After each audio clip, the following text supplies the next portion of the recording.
Hello, and welcome to One Cool Thing, PC Mag's daily show where we talk to you about a cool thing that we've been testing out here in PC Labs. Some phones, some tablets, some coffee makers. Today, it's the first thing, the phone, the OnePlus 6. And I'm Tom Brandt, this is Sasha Segan, and we'd love to tell you all about the OnePlus 6, answer any other questions that you might have, which you can type into the comments if you are watching us on Facebook Live, or if you're watching us somewhere else, you can always ask us a question on Twitter or whatever you want. But make sure to come back at 10 a.m. Eastern Time every day when we have a cool thing for you. So let's get to this cool thing, the OnePlus 6 smartphone. Yeah, so this is the OnePlus 6. Our review of it went up today. And OnePlus is kind of a cult smartphone company. They have really, really passionate fans who love their phones, not just because the phones are good, but because the company has done such a good job really nurturing the community and remaining connected with the community and throwing events and having online forums. And that has resulted in OnePlus being our Reader's Choice winner for smartphone manufacturers. So that's kind of how we look at the OnePlus 6 in context right now. Right, so that means that basically they're taking a sort of like a Hollywood type approach or like a, cult TV show type approach to their marketing. Yeah, and it's worked for them, I guess. Yeah, so the OnePlus 6 is sold exclusively unlocked. It's not sold through any wireless carriers, and we'll get to why that's kind of a problem later, but it's sold unlocked. It starts at $529. Not bad. For a 64 gig storage model. There is a, let me double check that, there's a 579, 128 gig model and a 629 256 gig model. Okay, so that's on the low end for a premium smartphone. Yeah, that's the thing. It's a bit less expensive than today. We heard that the LG G7 is $750, the Galaxy S9 is $720, so it's a step down from there in price. And what you have internally is this is a very fast phone, and it's a very fast feeling phone. We have a Snapdragon 845 processor in here, so it's the same processor you get in the S9 and the G7. The screen is a 1080p OLED screen, though. Okay. And it's very rich, it's very bright, but it's lower resolution than those G7 and S9 screens. Right. And now one of the tricks that's kind of pulled here is that if you take that powerful processor and put it behind, you've seen it with the laptops you reviewed. If you take a powerful processor and put it behind a lower resolution screen, it really appears to scream. Things happen. It's exactly. It's like a paradise of power. And that's what happens with a lot of OnePlus phones. Because we have this 845 processor backing this 1080p screen, the benchmarks were just through the roof. It was the best PC Mark score we've ever seen. And I have to say, in addition to that excellent performance, the screen looks excellent. I mean, I would be hard pressed to tell the difference between this and an S9 or an iPhone 10. I mean, it's really good. And now you'll notice the screen does have a notch at the top, but OnePlus has some software that, in this case, for instance, I put it in a mode that turns the notch into a persistent. It turns the top into a persistent status bar, right? And rolls the main screen image below the notch. And you actually then, in that case, what you get is something that a non-notch phone would have. Which it looks very continuous across the screen. Right. And now this phone is running Android 8.1. The Android P beta is already available for it, and Android P is going to have various notch awareness features that are built in at the OS level. So hopefully that'll help straighten out the whole how does software handle the notch issue, and we won't have to use OnePlus's workaround. The software is another real strength here. OnePlus does not put a lot of bloatware on. There's basically one bloatware app, which is the OnePlus Community. Okay. But they don't duplicate gallery apps. They don't duplicate phone apps. They don't duplicate calendar apps. They use Google's apps for all of these things. How refreshing. Yeah, exactly. It's smooth. It looks clean. They have a bunch of little extra settings, kind of under the hood that you can tweak. But you get a very smooth, clean software experience on the Surface. So now, if you're just joining us, this is the OnePlus 6 smartphone from OnePlus, a very engaged with their community smartphone manufacturer. Speaking of which, looks like we have a question. What is the OnePlus 6 community app you're talking about? So this just, so I'm going to click through on here now, and, oh wait, I need to connect it to the Wi-Fi. Yeah, I mean the OnePlus 6 community app just connects you to sort of OnePlus's internal social network of users, where you can post and respond to questions and comments about your OnePlus product. Right. It's trying to keep you connected to this OnePlus fan base. Yeah, and if there's anything we've seen, phone users especially are really oftentimes engage with that. I mean, you look at the T-Mobile forums, you look at like any forums that you'd think, well, the company set this up, you're not going to get great engagement, but they do. So now, working around the body of the phone, we have a regular headphone jack here, USB-C charging, and it uses OnePlus's dash charging, fast charging standard. It fast charges, but you have to use their own chargers. Okay. We have a speaker on the bottom, very loud, however, bottom-ported speaker. Sometimes you can cover it with your finger. It's a thing that happens. Fingerprint scanner is in a decent LG-like place on the back, enough below the camera. And you'll notice lots of fingerprints on the rest of the device. Yeah, so there's three colors, or three finishes. There's a shiny black finish here. There's a matte black finish. There's a white, which looks like ceramic, but they're all Gorilla Glass backs. The shiny back, always, like all shiny things, attracts fingerprints. I like the matte a little bit better. Or you could go with one of these official cases. They have the carbon fiber. They have the fabric. We have matte sandstone. We have reclaimed wood. So you can get these cases and put them on. Now I want to get to the camera, but it looks like we have a question. It actually was related to the camera. Someone wants to know how it measures up to the Google Pixels. Okay, so let's talk about the camera. Let's do it. So there are dual cameras here, and it is simultaneously pleasantly surprising and disappointing. Okay, and what's pleasantly surprising? If the OnePlus was like this, it would be pleasantly surprising. If we were just looking at the main 16 megapixel f1.7 camera, pleasantly surprising. And that is a case where I have some camera samples down here. Without doing a lot of gimmickry, it is taking really good, both low light and regular light photos. And you can see, now you can make an argument that it's not quite as bright as, say, the Samsung Galaxy S9. Okay. And you especially see that actually if you go down to that last image there of the plants, that's where the one below that, that's where you see the most difference. Well, we'll get to that in a minute. Okay, We'll get to that in a minute. Not quite as bright as the Samsung Galaxy S9, Right. okay? In low light, you can notice that, as I said, not quite as bright, but still very good pictures. It's taking very good pictures here. What's a little frustrating, and the Google Pixel and the Samsung Galaxy S9 are of very similar quality, especially if you are looking at raw images. Okay, so this is, it's not the best camera out there. It's within stone throwing range of the best cameras out there. But so what this image shows is that my frustration about the second camera is they put a whole secondary 20 megapixel camera on here and they only use it for bokeh. Why? Exactly.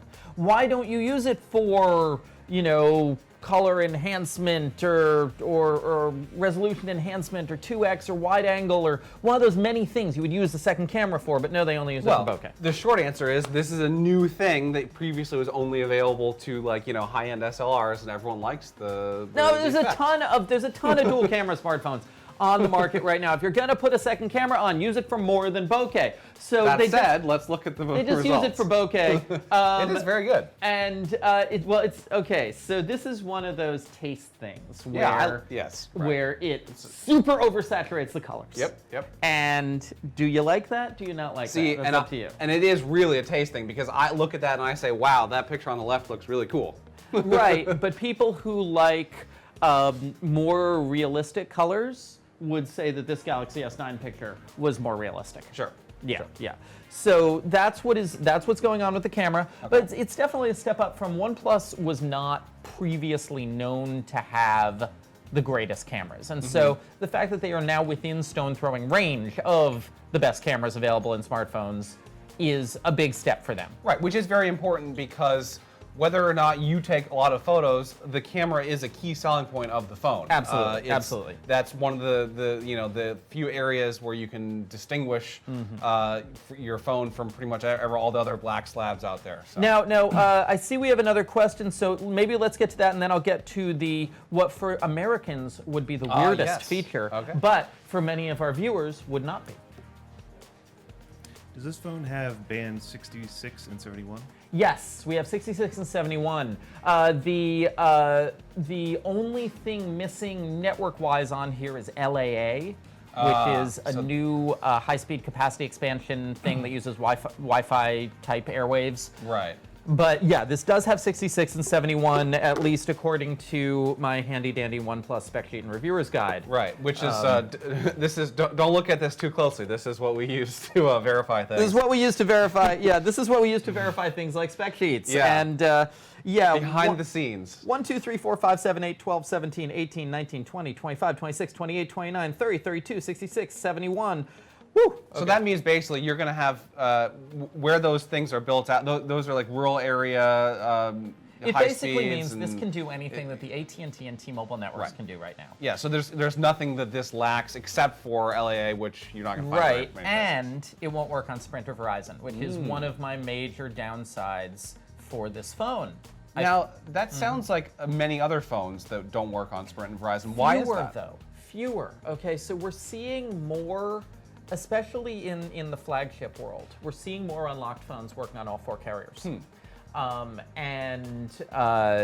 true about the unlocked S9s, it's true about the unlocked G7, it's true about the unlocked iPhones, it's true about unlocked Motorola's. They're working on all 4 carriers now. Right. And in this case, it looks like they have the technologies and frequency bands for Sprint and Verizon, but OnePlus just didn't want to have to pay to get it certified by those carriers. That is a problem. But the upside to that, if you're bummed out about that, this is a great travel phone. Yes. Which we will not Because what's going on in here is that instead of, so most phones, most high-end phones nowadays have a SIM card slot that is a SIM card and a micro SD card. This one does not. It has 2 SIM cards. And that is very, very rare in the United States. It is very hard in the United States to get a legitimate phone with 2 SIM cards in it. If you want one, you generally have to gray market import non-US models. Why do you want 2 SIM cards? Why do you want 2 SIM cards? Well, okay, so there's a US answer to this and there's a rest of the world answer to this. The US answer to this is if you frequently travel internationally, to places where you want to put in a local international SIM card for lower data rates, but still be able to receive calls and texts on your primary US card. That is a great reason to have 2 SIM cards. Also, if you want to be able to keep business and personal subscriptions. So you're not, I see a lot of times when I walk around, people are holding 2 phones. Exactly. If you don't want to do that and you want to have your separate business and personal lines on the same phone, you want 2 SIM cards. Now, the reason 2 SIM cards, the reason dual SIM card phones are not popular in the US is because the carriers essentially ban them. No carrier will sell a dual SIM card phone. And because 88% of phones are sold through carriers, manufacturers generally don't want to bother offering them because they are trying to get onto carrier shelves. Right, so this is a bit of a vicious cycle type. Right. The reason dual SIM card phones are popular in the rest of the world is because in the rest of the world for a lot of time, there have been various prepaid carriers who have heavy promotions involving free calls and texts to people within the same carrier, okay? And also who keep on having things like bonus promotions, bonus minutes and bonus megabytes and on one week but not another week. And so if you have multiple subscriptions in these countries, like you can call your friends on one carrier with that carrier and your friends on another carrier with another carrier. Right. And, and I have to say, though, that really is, the bottleneck here is the carrier. And I would love for a phone one day to basically not have any SIM card at all. And you can just put in here, drop down the settings, I want to use this network. And that is a technology that exists that's being debated that our carriers are to some extent blocking. Unsurprising given their history. The eSIM, it is out there. It is in some devices, but I wish it was in more. The U.S. carriers are not playing nicely with it. Let's take another question. What's coming next after the 845 processor? Is it worth waiting for? So what's coming next after the 845 processor is, so I know there's an 855. I have heard rumors of something called an 850. But what's coming next is really going to be the integration of 5G, first generation 5G modems. And that's going to be really edgy. And honestly, I think it's going to be primarily for early adopters because the first generation of a new radio system in its first year always has poor coverage and there's some tech stuff they need to work out. Right, and if you live in a place with good reception, you're going to be probably satisfied with the processor in this and many other. Yeah, and 845 with an X20 modem. I think if you're a little more conservative on technology, it's going to be great for the next couple of years. Yeah. The 850, 855, the 850. So I've heard that the 850 may be an 845 paired with an X50 5G modem, and then the 855 is the integrated version. But if you really want to kind of jump into the 5G world and be one of the first 5G people, you want to wait for that. Which, but if you do, otherwise not. Fine. But I don't see any reason why you should jump in, be the first, to the 5G world, because they're still trying to figure it out. 2 or 3 years after 5G we first started hearing about it, there's still no really conception of it's smarter, it's not faster. We have some articles on that. We have some articles on what is 5G and what can you do with 5G. I went to a 5G startup incubator just a couple weeks ago that Verizon is running. People are working on it, but it's going to take a little while to shake out. But yeah, the 845 is fine. What else do we have here? Okay, what we have here is we have a dual SIM phone with very nice performance, very nice specs from a company that has a lot of loyalty, but I have to talk about the Unbuying Valley. The Unbuying Valley. Yes. That sounds like a horror / sci-fi thing. Have you heard of the Uncanny Valley? Yeah, I was going to say, yeah. Okay. So the Uncanny Valley is this phenomenon where how people relate to computer-generated images is that their empathy with a computer-generated image is fine when it's kind of cartoony, and it's fine if it's totally photorealistic. But if they're trying to make it photorealistic and don't quite have the processing power, there's this big dip. Right. Okay.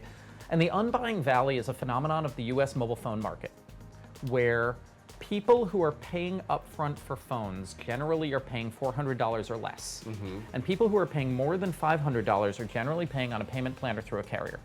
And so unlocked phones in this $500 to $600 range are a really tough sell with just the financial structure of our market. But see, there's the thing though, and if you're watching this show, maybe you believe this as well, but look at compound interest. If you're going to be buying an expensive phone, why not pay for it up front if you have the cash and then save that? Because a lot of these payment plans that the carriers are offering now are 0% APR. It's better than right. Yeah. And so what you see is that if this was next to a $750 LG G7, okay, and you just said $529, $750. You are getting no contest. Well, okay, so the G7 has slightly faster network connectivity. It has a better dual camera. But you may say that that's not worth $200 to you. Right. Okay. But unfortunately, what you're saying is $529, $30 a month. Yeah. It's OnePlus is not being sold in the way that most Americans buy phones. That's the thing that frustrates me. Not anything about the tech specs. So let's take another question. Is there an update on the Android P beta? Do we know when it's launching? Yeah, I mean, OnePlus said that the Android P beta should be available for this device now, but it's really early and it doesn't work. Okay, everything I have heard from people I know who have installed the Android P beta after I/O have said it is a bug fest. It is a giant anthill. Okay, so really edgy. I'd definitely wait on that one. Yeah, use this with what it comes with, which, as we said, is great. There is nothing bloaty about this. Right. Or, it looks good. They've customized it on Android slightly, 8.1. This is a fast, smooth device. Yeah. Okay. Now, I wanted to point out one other thing because it's happening today, and it does connect to this whole OnePlus community idea, which is that OnePlus is throwing events around the world tonight. for people to play with this phone and generally interact with it. And get people lined up a la Apple. And get people lined up a la OnePlus. That's the thing. Like previous years, I went to this OnePlus thing in Times Square where it was like around the block, people waiting to handle, I think it was like the OnePlus 2 or something in a tent. Right, but see, there's the thing. You want someone lined up around the block in, you know, Costa Mesa or some suburb. Times Square, you know, you could just wander in and get, you know, you could get crowds for whatever you want. Well, it's interesting. I mean, we can look at where they're throwing them. Yeah, so they're throwing them here in New York, for instance. They've got one about 2 blocks from our office tonight.